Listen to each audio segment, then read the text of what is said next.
It looks like Elmo, the account, I think on Twitter. It was hacked, and it was saying some anti-Semitic things regarding Jewish people, um, and then also Donald Trump is Netanyahu's puppet. It said because he is in the Epstein files, um, and then he goes on to say apparently Jewish people control the world and something about extermination and other anti-Semitic things. He says release the files to Donald Trump. And of course, recently we've been hearing about the files and about Donald Trump and Elon Musk, but they're back and forth. And then recently, Trump said along the lines of no one cares about the files, and people are finding pictures of apparently Donald and Epstein or whatever his name is on a plane together or whatever, but they can't prove that. Well, people haven't been able to prove that where they were going and whatever else. I'm not getting into that, but it shows you.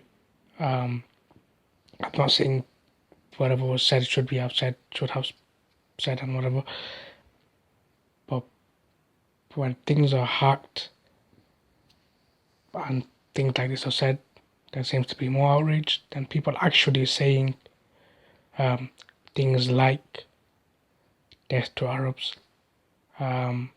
More outrage about that, and particularly people, Zionists in occupied Palestine and so-called Israel. They say death to Arabs and things like this. They actually say it, and many of them do harm and do kill Palestinians who are Arabs. And then there's no outrage. So, like, we don't want anti-Semitism, like in this case. But some of the questions that this hacker has raised should be answered, like the Donald Trump stuff. But I guess now it's going to make the Palestinians, people who support Palestine, look bad because they're going to say this individual perhaps is pro-Palestinian or whatever. I can't say he is or isn't, what this individual is or isn't.